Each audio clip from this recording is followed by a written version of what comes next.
presented by Prize Picks. Get $50 instantly when you play your first $5 and use the promo code WELCOME. Welcome to Light Years. Tommy, you see my guy, Halliburton, last night?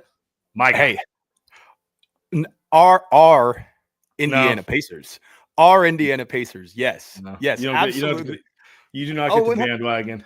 You do not. 100%. They're mine. You've been hating on them since day one. No, no, man. That's like the reason that we love this shit, right? Like, yeah. Like for moments like that, like I couldn't imagine, and I've like kind of adopted the Pacers as my team for the rest of the playoffs just because I love the style of play. In so many ways, they're Warriors East.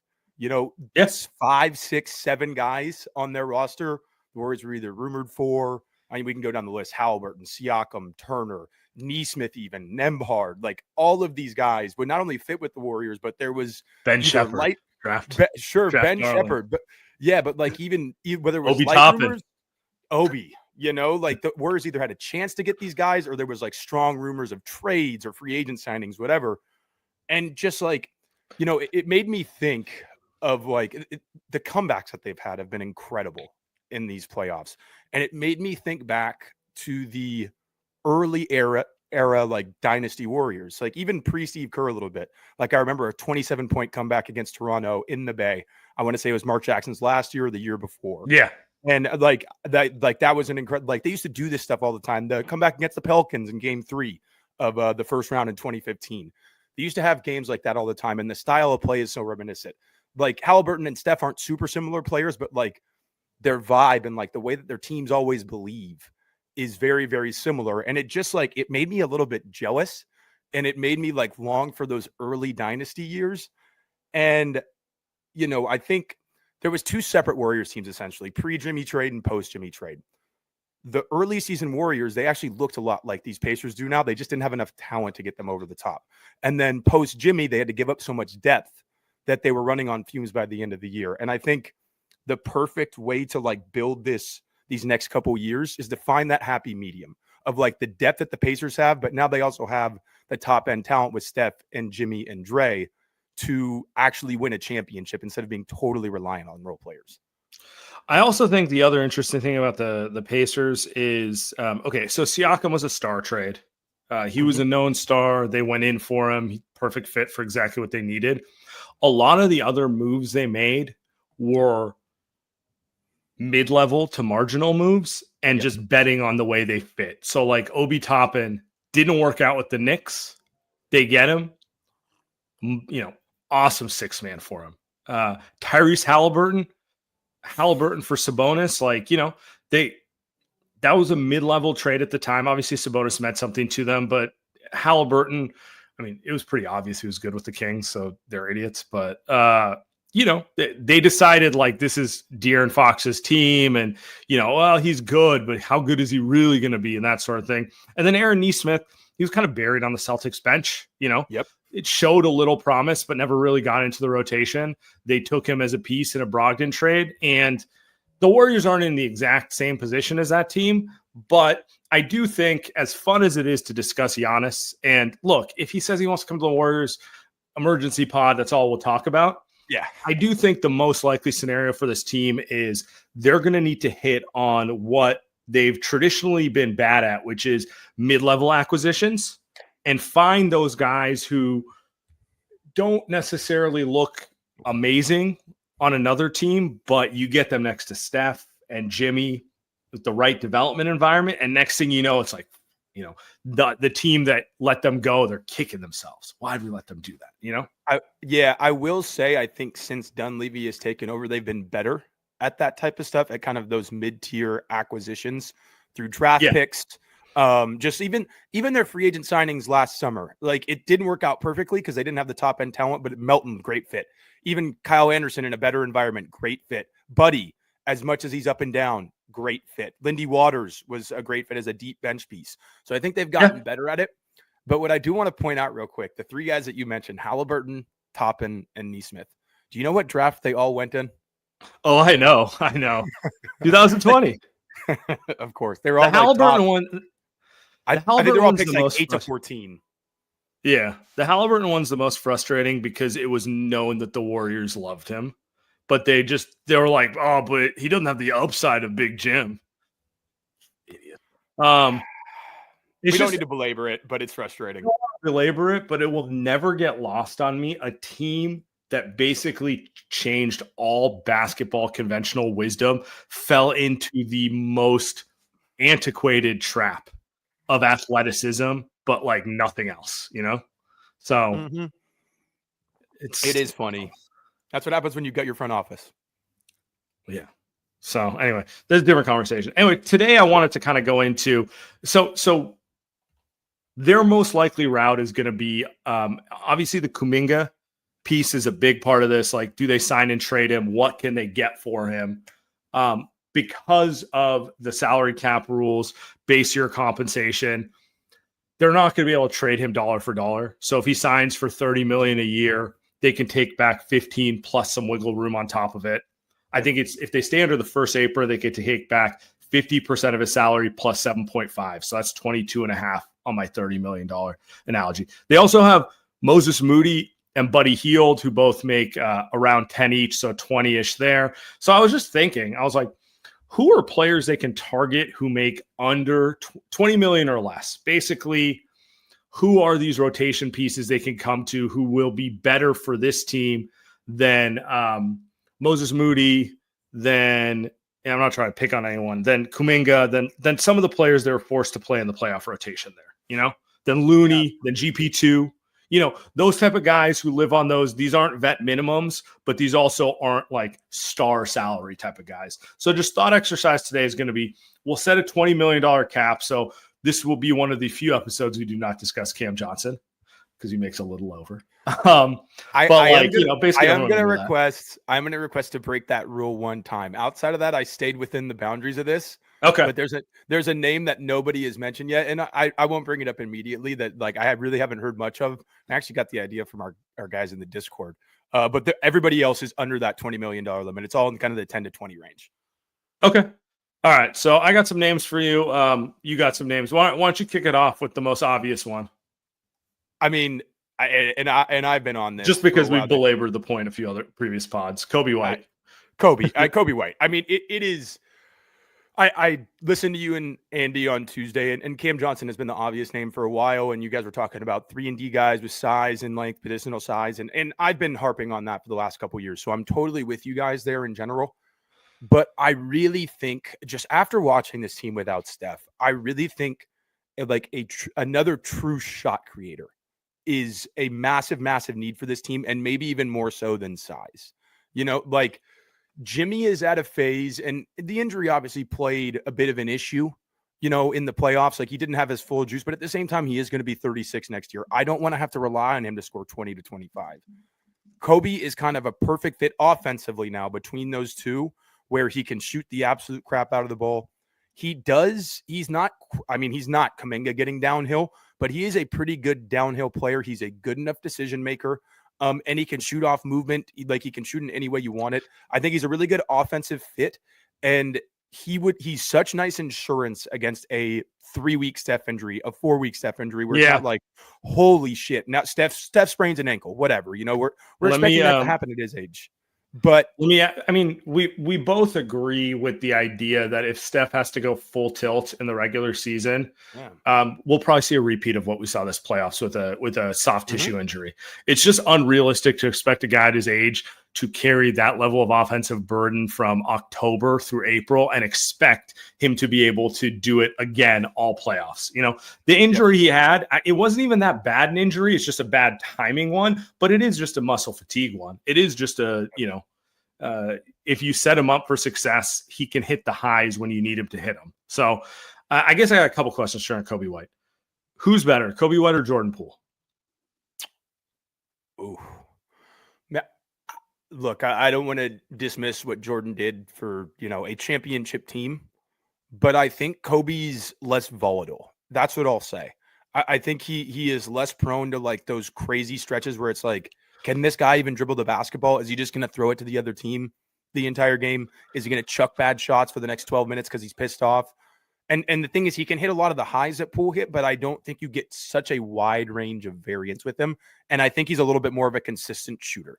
I don't think his shot is prone to like dips and then Sure. high points, What about here's where I keep going with Kobe. Is he worth a first round pick? Yes. And it's not a question of is he worth it, because he will command it. Someone will give up a first round pick for Kobe White, right? Like Moses Moody in a first is probably the baseline for a deal for him. They get a young player who hasn't really figured out with the Warriors yet. I mean, Moses had a nice season, but the playoffs were the worst regression, the worst possible time for him. And he's still very much a interesting more than like a proven commodity, right? He's 22. And then a first round pick, which you're betting will probably be a mid first rounder. Is he worth it for the Warriors, or can they do better with that pick? I guess it's an opportunity cost question for me. Like, is he really the guy you want to cash that chip in on? With the caveat that I'm saying keeping it is not the answer. I'm just saying in context of all your options is putting it towards a guy that is a combo guard, poses defensive issues next to Steph. He does alleviate a lot of offensive. I mean, it's like Jordan Poole 2.0, It's all the positives, which are massively necessary positives. But should they be giving up picks for guys that may not be in closing lineups with Steve?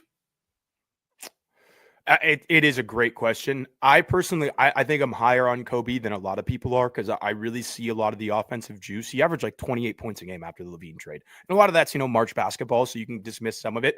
But the guy can really score the basketball. And, I've always been like, hey, just put defense around Steph and you got a really great chance. But I'm also just tired of seeing him having to create everything, every possession down. And I don't think, because of where his contract's at, he's expiring next year. It could take 2 firsts. If it's 2 firsts, I say no. If it's just 1 first and then some extra stuff, I say yes. Like whatever else to sweeten the pot. But 2 firsts is probably where I bulk a little bit, because that's. What if it's that's a first and pods? I mean, they don't have, like, the Warriors both have stuff, but they don't have an endless amount of stuff. Like they're somewhere in the middle of not asset starved, but not asset rich, if that makes sense. Yeah, no, and that's like why they're not the Spurs. The Spurs can just throw two picks at this and not blink an eye, right? Yeah, or the Rockets or the Thunder, and that's why they're also not at the at the top of kind of the Giannis. If he's just open market, that's why they can't go get Giannis, right? So that's the position they're in. Pods does complicate it, because I do want to keep 1 or 2 of the young guys. I don't want to like totally clear the cupboards, because I think that young energy is necessary for the regular season, especially if we're talking about building the type of roster that Indiana kind of has, where you're able to play a lot of this depth. They're going to need at least 1 or 2 of those guys. So maybe if you trade for Kobe and you throw the type of roster that allows Steph and Jimmy to play decoy regular season ball for significant stretches, right? Not the whole season, but like Jimmy needs to be able to do the Iguodala so he can raise his game when he needs to, right? Bingo. And Steph needs to do his version of that, which is back screen, 21 points, but like didn't really even, didn't break a sweat metaphorically for him, right? Yeah, absolutely. Pods does complicate it. At that point, I'd be intrigued about keeping Kuminga, because I think you create more of an environment with Kobe where Kuminga is easier to fit in because you've added more shooting. But like I said, I do want to keep 1 or 2 of the young guys throughout this whole process. I don't want to totally clear the cupboards from that standpoint. Okay. But we've gone long enough on Kobe. Who do you got? Who's the first guy on your list? It's probably because I watched the Pacers last night, but Obi Toppin. Love it. Former Warrior draft crush Obi Toppin. Mm-hmm. The obvious thing that everyone says the Warriors need is a center. Yeah, if I want to make a more sophisticated argument, they just need a front court player, period. Yeah. It doesn't necessarily need to be a center, but it would be nice if it was a 7-footer. Obi's not a 7-footer. Obi's 6'9", 6'10", 7'1" wingspan. Great athlete. I mean, he's a prototypical like old school power forward build, which can play the center in the NBA today in many matchups. he does what I think the front office wants Kuminga. Sorry, not front office. The coaching staff wants Kuminga to do offensively. Mm-hmm. Phenomenal athlete to the rim.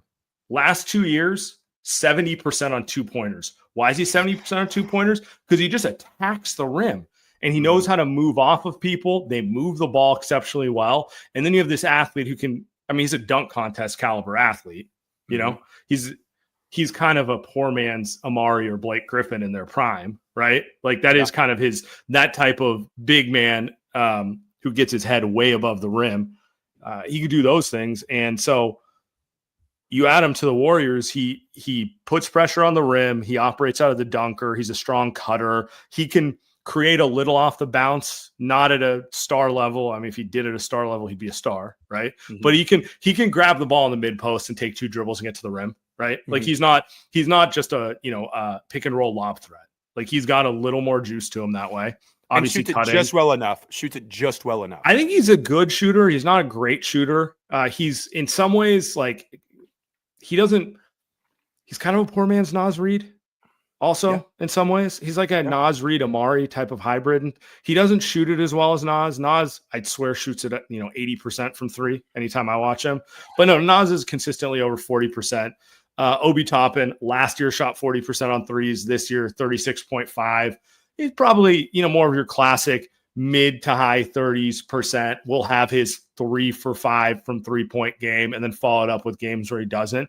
I think there's enough shooting there that it could still be developed into him being a consistent catch and shoot guy, but he's not going to have not going to be coming off of screens. He's not going to be putting the ball on off the dribble threes, but you don't need that for a big man. So I think he checks a lot of boxes for the ideal 5-man offensively to play next to Draymond and Jimmy. And I think part of the reason I think he's potentially attainable is the Pacers, they're keeping Miles Turner. I know it's sorry, I don't think he's going. They have to. And I think his extension is going to put them in a position where they might have to shed one of these contracts. They have Jarris Walker, who they picked high, who's just having a hard time getting onto the floor because they have 2 star big men and Obi Toppin ahead of him. I could see Obi being a potential salary cap liability for them. I could see them either wanting Moses Moody or Moses going to a third team and them getting a pick out of it and then being like, we need to save the money. We have a ton of young guys. Let's accrue some assets for when things get expensive so we can get another Ben Shepherd, someone on a rookie deal who we can keep for cheap. I think it's attainable. And he addresses a massive need. Do you think he can close games? To bring it back to what you asked about Kobe, do you think he can close games enough to make it worth it? Because I'm 50-50 on that. Who's going to be easier to close games with for the Warriors? Obi Toppin, if they upgrade the 2 guard with a Melton type, or Kobe. Actually, forget that. Who's going to be easier to close games with? Obi Toppin or Kobe White? I mean, Kobe's a better player. The lame answer is who's the 5th guy, and then I'll tell you which one. Yeah, exactly. Kobe's a better player, so I say Kobe. And I know that makes them small, but I think there's enough in the asset. They don't have a ton. There's enough in the asset war chest to where you can find that other 5th guy that's got some positional size and some defensive versatility to where you're only spending, it's basically Moody and a pick for Kobe. If you do the Kuminga stuff right, make some, if you still have access to the MLE, if the Kuminga stuff doesn't go well, I think you can get enough out of that next spot to where you can close with Kobe better than you can close with Obi, because I just don't trust Obi enough defensively, honestly. He's too stiff-hipped, not super, super switchable, not a great rim protector, good enough rebounder, but I don't trust him enough. And front court defense is more important than backcourt defense in closing lineups, in my opinion. They do need the right type of athlete next to Draymond and Jimmy. Draymond and Jimmy can do a lot towards making whoever's around them better defensively, but they do need the right type of athlete around them. So and the right type of basketball IQ. Yeah. I don't know. The other thing that works in Obi's favor is adored as a team. I mean, well, to be fair, that applies to Kobe White too. Like these are both good locker room. They're easy fits. I can't 100%. See either of them. Can't see either of them being a problem for the Warriors in any capacity, or like just forcing change from some capacity. Guys, I want to tell you, springtime is here. You know what that means. Springtime is here, and now is the time to join PrizePicks, the best place to cash in on your favorite sports. On PrizePicks, you can mix and match player projections on different sports, combine your favorite baseball players with players from basketball, hockey, esports, and more. By the way, I said it on the last pod. I'm going more on Tyrese Halliburton all series. Love it. Guess who was a winner after game one? Your guy. Man. That's right. They can't guard him. It's a bad matchup. It's a bad. I don't think anyone can really guard the Pacers, to be honest. So I like the more on cumulative stats because I don't know if it's going to be a scoring game or an assist rebounding game, but I know the production is going to be high. So I've been going with the point, rebound, assist combined for him, and I'm going to be hitting the more pretty much all series. I mean, the pace that it was played at, it's a smart play with the pace that first game was played at. Yeah, for sure. Guys, PrizePicks is the best way to win real money this summer. Make your picks in less than 60 seconds and turn your sports takes into real money all season long. Guys, you just pick more or less on a few player stats for your shot to win. Download the app, use code LIGHTYEARS, get $50 instantly when you play your first $5. That's code LIGHTYEARS, get $50 instantly when you play your first $5. LightYears Podcast, we are brought to you by our new favorite app, Hall of Fame Bets. Started by two lifelong sports fans and Ivy League grads, they make parlay research smarter, faster, and data-driven. The Hall of Fame app gives you access to advanced stats, historical data, and powerful tools to help you bet smarter. The app is built for everyday sports fans, so it's easy and intuitive to use. You'll get an idea of your parlay's chances to hit and identify weak legs so you can weed them out before you place them. I'm going to jump on Hall of Fame at some point today. Look at tonight's game. Look at what the lines are for everything, and play some. Hopefully, win some Monday night on Wolves Thunder, because this thing it's been coming up huge for me so far in the playoffs. And Hall of Fame isn't about just parlays. It's built for player props, game lines, totals, and more, giving you the tools to break down trends, spot value, and make smarter bets across every major market. For a limited time only, our listeners get a 7-day free trial, but they also get 50% off their first month when they use the code LIGHTYEARS at checkout. Just download the HOF app on iOS or Android, enter the code LIGHTYEARS, and you are all set.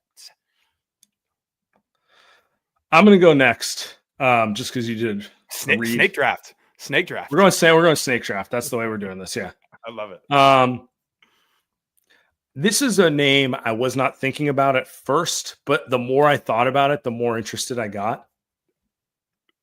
Malik Monk. Damn it, you took my next one. Perfect. Let's do it. Yeah, start hitting the list, start thinking of other names. Malik Monk. So to me, it was like, well, why would I want Malik Monk if I could get Kobe White, you know? But my thought process here on Malik Monk is, well, one, how many times have we seen him just stick it to the Warriors? The dude is a flat out scorer. Next to, I know you can't play him and Steph together for 30 minutes, but it would be so nice to be able to have a guy you put next to Steph for 5 to 10 minutes a game to let him essentially decoy in the corner while someone else gets it cooking. And then having someone who can just run the offense when Steph's off the floor. Like, can you just see a Malik Monk, Pods, Jimmy lineup where Jimmy's just setting the deck, not really overly asserting himself night to night. Malik Monk, no one can stay in front of him, second unit wise. Pods gets play. Like, it makes total sense. And the thing that's interesting to me about it is we know the Kings want to move him and DeRozan because, shocker, building a team around guys who only get buckets and do nothing else is not a winning strategy. The new front office already let it be known. And I'm wondering if, because he has so much money owed to him in the new CBA climate, if the Warriors can't take him for like Moses Moody without attaching anything. Yeah. Almost in a world where the Kings might have to attack. Kings might have to give you some second round picks. The Kings might have to give you some second round picks to give them the younger 3-and-D wing who's cheaper, saves them money. They care about saving money. And it gets them off of a long-term deal of a guy who's completely duplicitous with Zach LaVine there. You know, like I can't believe they have LaVine, Malik Monk, and DeRozan. But that's their own problem. Obviously, They're so funny. So yeah, they not like us. Oh, God, Vivek. I mean, they really created Bulls East or Bulls West, didn't they? Because Malik is essentially just Kobe White living in Sacramento. Very similar players, but I think one of the things that's really underrated about Malik as a player, he's actually a very good playmaker. His shooting comes and goes a little bit, but he's one of those guys where the volume and the quickness of the jump shot, you're never leaving him ever. Like, he only shot 32% from three last year, but you're never leaving Malik Monk open. Like, you are scared that also he can. Feels like he hits them when it counts too, which is absolutely like complete eye testing. But like, if it was, like, imagine him in the playoff rotation last year. Like, it would change the way they were guarded. Oh, I mean, they get one of those games against Minnesota without Steph. Absolutely. Because they just have that extra shot creation juice. And last 2 years, he's like 5.5 assists a game to only about 2 turnovers. Like, that's really good assist to turnover ratio. He really gets downhill. Incredibly creative finisher at the rim. Leaves a lot to be desired defensively, but he's long. He's athletic. He I think in the right environment, he will compete, so it's a super interesting name. And like you said, it might not cost as much in terms of picks, but the one thing I will say is you're going to have to throw another contract in there to make the money work. And unfortunately, it's probably Buddy. So you're taking away from some of your shooting. You would hope that you can find more shooting on the mid-level, on the vet min, Gary Trent Jr. The thing is that's you might be able to get him for just Moses Moody and having $7.5 million if you stay under the first apron. So the thing about staying under the first apron is you can make trades where you're $7.5 million off. And that's almost exactly what he is with. Let me pull it up. I'm probably maybe watch. It's going to be 7.8. I'm going to be like, oh, you know what I'm saying? Like, you might have to throw in Guy Santos is what I'm saying for salary matching. Oh, you don't even have to. I hate that. Okay, you might have to throw in Kevin Knox. Done. Sorry, Kevin. Love you, big guy, but TJD. Maybe I don't know if the Kings can do this under wherever they're at in their apron status, but I mean, maybe it's you sign and trade Loon too, or a GP. You know what I mean? Just to sweeten the pot, just in terms of contracts. I don't know if that's possible, but it is. Okay, perfect. So like you can do something like that too, because I want at least one of Loon or GP2 back, but I don't think I want both. You know what I mean? Like, it's roster spots. It's guys who really aren't playable at this stage in their career because of athletic deficiencies. Like, GP's lost a lot of juice defensively. Loon is he's 29, but he's got the body of a 45-year-old. He's held up longer than I would have expected, but also same. The truth is the truth. I don't want to move Buddy. Like, I'm probably too emotionally attached to Buddy, but obviously that Game 7 in Houston made him kind of a legend forever in a way. And in terms of guys who have just been here 1 year. And the thing is, like, Steph and Jimmy love that guy. And so does Steve. Like, I think he's really important for vibes, especially if you're trying to build this kind of strength in numbers roster and just the shooting part of it and the spacing. Like, I want to keep Buddy if they can, unless it's the perfect move. I will say they can absolutely they can get Malik Monk from a cap perspective without including both of them if they stay under the first apron. There's a lot more flexibility. To your point, it might just be as simple as sign and trading GP2 to another team. It might just be as simple as attaching one of the two-way guys to a full contract and sending them over. Like, there's not if they stay under the first apron, they have more wiggle room, which is why teams are operating like they put a priority at being under the first apron until they have their quote unquote core, So there is a chance. Okay. Malik Monk. I mean, with him, I feel like it's straightforward. We know he'll close specific matchups where they're not worried. Like he close against Houston because they're not necessarily as worried about being torched defensively. Yeah. But you're getting him to be a pure 6-man, to ride the offense without Steph, to lighten the load, and just to make you a better all-around team, but you're not putting him as a closer. Yeah, agreed on that. All right, let's stay on the combo guard thing because the first 3 guys I'm most for combo guards, and this is definitely going to catch some ire. Austin Reaves. It's a weird fit in LA with Luka, and there's multiple ways to do this. He struggled in the playoffs, but I think and this game can be annoying with all the grifting and stuff, but that dude can create shots. He can score the basketball. He's had some stretches in regular seasons where he scored 25 a game. He's a little bit more sturdy defensively, I think, than a Malik Monk for sure. Kobe, it might be kind of like a toss-up between who's better defensively. You can get it done for the Moody contract. If the Lakers are very interested in Kuminga, that is easy to make work. You sign and trade Kuminga for 25 to 30 mil, and that's almost a perfect swap in terms of the money, because I think the incoming has to be, like you said, it's half plus if you stay under the first apron, it's an extra. Yeah, he's got a super attractive contract. He does. There's no way around that. It's an incredible contract, and I think the Lakers really like him, but at the same time, they're like, we need guys who fit around Luka moving forward. And you can see Moses as a guy like that, but you could also see Kuminga as kind of a rim diver and a vertical threat, a guy who can attack. Give him Rui Hachimura 2.0.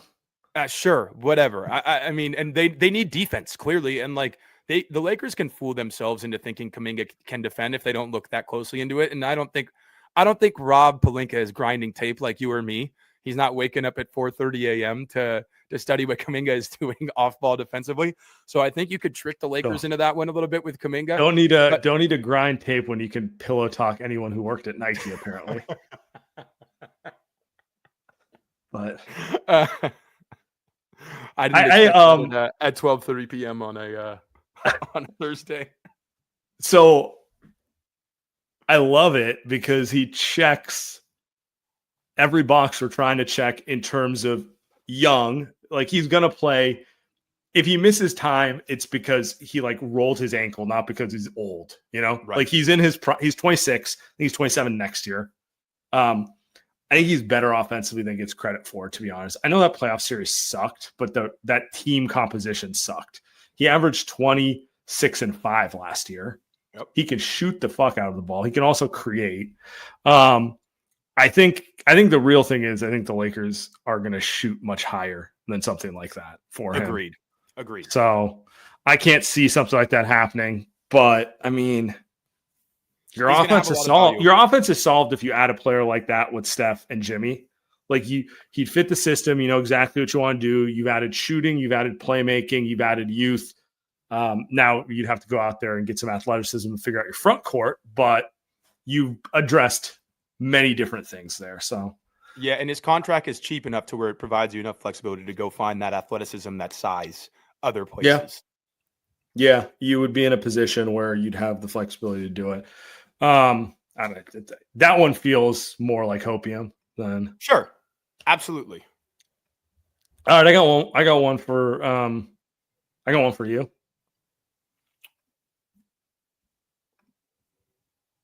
PJ Washington. That was my next one. God damn it. Well, let's be real. There's not. Yeah. Looking at the list, it's not a lot of names. Actually, there's a lot of names. But anyway, PJ Washington, 1 year left on his contract. They have Anthony Davis and Derek Lively. They're gonna get Cooper Flag. He's a 4. I don't really see how he fits into Dallas. It would actually behoove them to make some roster decisions and move him for a different type of player. The Warriors don't have what they really need, which is ball handling. Unless the Warriors made pods available, which I would not advise doing for PJ Washington. But the Warriors could, I would give up a pick for PJ Washington. I'll give up a pick and throw in a Moses Moody for PJ Washington. And, not that they're dying for another late pick, but it gives Nico something to go trade with, which is what he probably really wants to do, right? Mm-hmm. And what would you say about PJ Washington? It's not quite the shooter Otto Porter is, but it checks all the boxes of what Otto did and what they haven't had since then, which is a big wing who is a 4 in the modern NBA. He rebounds his position exceptionally well, and he can stick an open jumper, and he knows how to play within the flow of an offense. Like, he's a good passer. He doesn't try to do too much. He knows exactly, he's going to get 20 here and there, but like, he knows his job is to go out there, defend, rebound, hit shots, keep the ball moving. And like, on most nights, it's going to be 10, 6, and 2 is his stat line with 2 threes type of thing. He's quintessential winning role player. Yeah. I'm probably underselling it, to be honest. But yeah. And like, he has a good back to the basket game, has a nice little jump hook over his left shoulder going to his right hand. As much as I loved Otto, if you look back at Otto's numbers that year, they're not that impressive. It was his smarts, his basketball IQ, his just. No, he awesome in the first stretch of the season when he was healthy, and then he was awesome at very key points in playoff series where you noticed it. But like, to your point, there was a lot of like Celebrini is spending all this attention so he could play 12 minutes a game right now, and he's barely alive. Yeah, I mean, he retired the next year. You know, he was literally on his last NBA legs. No, PJ. I mean, PJ's a great fit. He's been.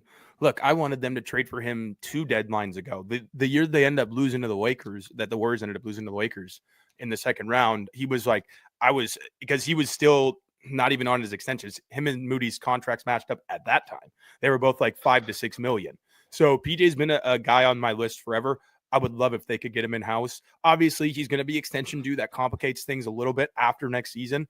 But at the same time, this is almost a year-by-year thing, and Dunleavy has kind of said that. Like, they're going all in for these next couple of years, and you just kind of, like, make the move, and then you figure it out later. I would absolutely give up a first for him. Would you give up Kuminga for him, though? That's the last thing I'll ask you on this. If it was a Kuminga for PJ, are you doing that? Or would you want to aim higher with Kuminga? I'd want to aim higher. I would do if Dallas is willing to throw in a pick with Kuminga, I'd do it. Not because I necessarily am excited. Well, no, I do love to grind tape, but just like the assets, like what they really need for Kuminga is they need to get stuff that either they can use or they can use to get the stuff that they want, right? So I'd be into PJ in a pick because they have no picks that they don't own. And part of the reason the Warriors are having a hard time making trades is they're trading their own picks. It's always easier to trade someone else's pick. It's always easier to be like, here's Atlanta's picks. Here's this other team's picks. When it's your own pick and it's a year that Steph's going to be 40, you start getting like cold feet, you know? Like I get it. So, yeah, that's kind of where I'm at with it. Honestly, I think they got to be able to leverage more than a good role player who's on an expiring for Kuminga. Mm-hmm. I do think PJ in a pick would be a great return because you've just added a veteran you need and you've given yourself a chip to go, you know, find something else. Use that with Moses and go get Kobe. Boom. You know, like there you go. That's kind of how I'm looking at it. And then you could look at it from a pragmatic standpoint and be like, we traded Kuminga and Moody for Kobe White and PJ Washington. That sounds pretty good, right? That's an awesome offseason. I think everybody would be ecstatic about that. And then you can go find a big man, you know, take a vet men flyer on Mason Plumlee or whoever, you know what I mean? Or use your TPMLE, but yeah, anyway, point stands. Yeah. All right, let's play more and more Bill here. Light Years Podcast. We are brought to you by Via. If you haven't tried Via yet, you're seriously missing out. Whether you need to unwind, refocus, or just pretend you have your life together, Via is here to enhance your everyday. And let's be honest, probably your night too. With products ranging from 0 to high cannabinoid levels, Via lets you fully customize your experience to fit your needs. And the best part, Via ships legally across the USA. Discreet, direct to your door, no medical card required, and backed by a worry-free guarantee. Not sure where to start? Take Via's product finder quiz. It's honestly the best way to find out what you need to get personalized recommendations tailored to your needs. It can take you less than 60 seconds to complete. So if you are 21 plus, check out the link to Via in our description and use the code LIGHTYEARS to receive 15% off, free shipping on orders over 100. And if you're new to Via, you get a gift free of choice. After you purchase, choose Light Years Podcast in the drop-down menu because that is the best way to support our show. Enhance your everyday with Via. You know, the other thing I'm noticing, we're on a run of picking players who are all 26 or 27, which goes without saying is exactly what they need. Guys who are somewhere between 5 to 7 years of experience in the NBA, exactly ready to contribute to winning playoff basketball and bring the appropriate amount of youthful energy. Can I interest you in something a little bit different? Let's go. In a reunion of sorts. We go into two-way? Nope. Okay. Go for it. How would you feel about a Harrison Barnes reunion?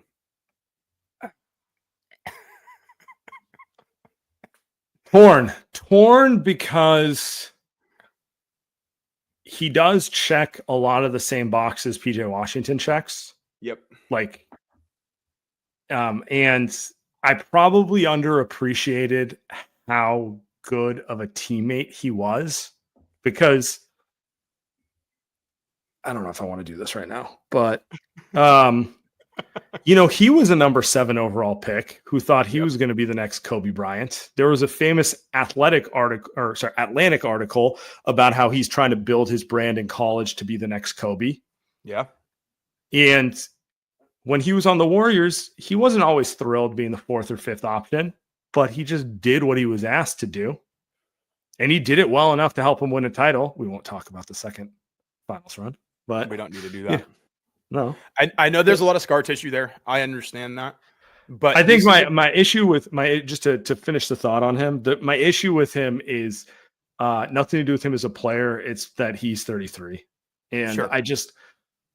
Yes, I would do it, but I gotta imagine they have to be able to get 3 guys under 30 and over 22. I'm sorry, like that's they have to be able to get a guy who does the things he does, who's not as old as him, because you do see it when he plays. Like he plays less minutes these days.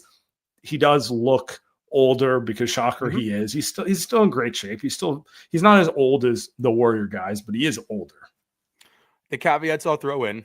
Number 1, he's shooting it better than ever. 43% last year on 4.5 attempts a game. Last 4 years, he's 40% on 5 attempts a game, essentially from 3.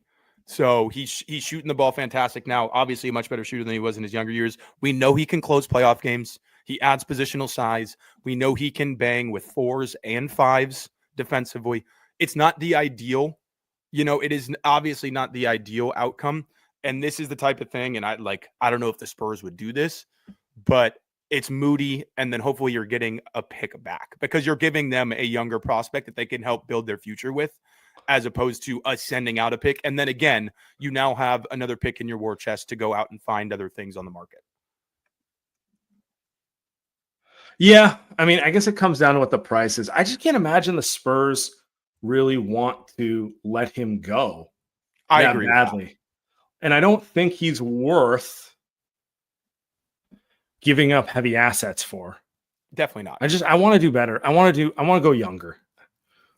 But I like the thought process. So. I just had to do that one, man. I saw the name in like a reachable contract scenario, and I was like, I got to throw my guy Harry B out there. Like you said, underappreciated, and I understand why, but always have a soft spot for Harry B because I think he gets a little bit too much of a bad rap.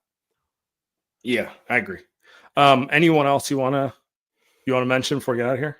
I mean, there's a couple guys. I'll just go with the one that I was kind of like saving. And this is unrealistic. You'd have to throw a lot to sweeten the pot on this one. He's a little bit out of the price range. I would give Memphis a call and see what they want for Jaren Jackson Jr. Yeah, I mean, I agree with you there. I just view him as a star caliber addition. He checks pretty much every box, which is there's a limited number of stretch 5 men who can hold up defensively. He's a defensive player of the year. Maybe he should have won DPOY, but he's certainly a good defender. He's certainly fouls too much. Has a little bit of the Karl Anthony Towns gene where he just gets the dumbest fouls in the world. I do think he's a player Draymond specifically would be great for. They have a relationship. Spartans, maybe. Both Spartans. They do have a relationship that goes back there. Yeah, I mean, he's increasing at the top of my list. I don't know what Memphis wants to do with him. I could see Memphis being like, we don't want to pay his next contract. It's like, let's get rid of him and Ja and reset the whole thing. I could also see them going the opposite way. So, yeah, but I mean, if he's available, I'd be willing to do something much more aggressive for him. I'm willing to give him Kuminga. I'm willing to give him 2 picks. I want to do a bunch of stuff here. And the thing is, no matter what the Warriors extend Kuminga at, whatever the sign-in trade would be, it's not going to be as much as Jaren's next contract. Jaren is going to command somewhere near a max because of the pedigree, because of this, like you said, the stretch 5 ability. The lack of options. Right. The lack of options at that position, just like you said, the dearth of options. So he's somebody where you're willing to throw in the picks because, and he extends your timeline a little bit. He's still not that old. No, he's not old at all. He's 24. And he's actually exceptionally young. It's crazy. Yeah. 25, my bad. And he'll be 26 next season. So he also checks exactly what you want in terms of the age and experience of a player. I'd go on for him. I think one thing that doesn't get mentioned enough, the 4 teams who are left in the playoffs right now, all 4 of them have stretch 5s that they go to close. Yeah. Every one of them. I know Gobert is the starter. Nas closes more often than Gobert. Yeah. Hartenstein plays a very important role for the Thunder, but they like to close with Chet. Mm-hmm. And honestly, long-term Chet's a 5 anyway, but I understand why they're not doing it given he broke his hip for one this year. And then on the east side, in the east side, Miles Turner and Karl Anthony Towns goes without saying. So it's not to say that the only thing you need is a stretch 5, but it's an incredibly important aspect of basketball in 2025. And there's just not that many of them. Everyone's always like, we need to go get a stretch 5. And then you look at the options, you're like, all right, Daniel Theis or Dario Saric. You probably should overpay on assets for the good ones because they're outside of a superstar creator. It might be the hardest thing to find, just like a true 2-way 3-and-D center. True 2-way stretch big. Yeah, they're almost impossible to find. And that's why, like, I didn't realize how little money he was making on his current deal. And when I saw that it was only that much, I was like, all right. I mean, it's they front loaded his contract. So I know his AAV is higher than this, but like the reality is you're trading for him at the year that he's making the least. He was actually at like 33 years ago. They just had to go declining, which is actually super useful for the Warriors because it's makes it easier to construct a trade right now. 100%. I don't know if they want to trade him. But I like where your head's at because you keep hearing that they might trade Ja. Mm-hmm. And if they're trading Ja, are they just like there is an argument to be made, trade them both, get go the opposite way while the West is so tough for like a year and a half. And then when like half these teams are dead, you're rising, Small market teams like to do it. There's a logic to it for them instead of like, we're going to pay these guys a ton of money and be locked into a team that won't get past the second round. Yeah, no, absolutely. And it's not a bad time to tank. Like this draft right now is really good. Obviously they're out of that, but like next draft, you have Debansa, you have like Darren Peterson, and I've been grinding tape on 2026 draft guys. But like that projects is like, it's another draft where you can find like 3 to 4 to 5, like blue chippers, like guys you could build a team around. And so this would not be, look, taking Kuminga, let him score 25 points a game and let him win 22 games. That it's everybody wins. And then they get a top 3 pick. Yeah. No, I agree with you there. Yeah, I say we end it here. Appreciate everyone.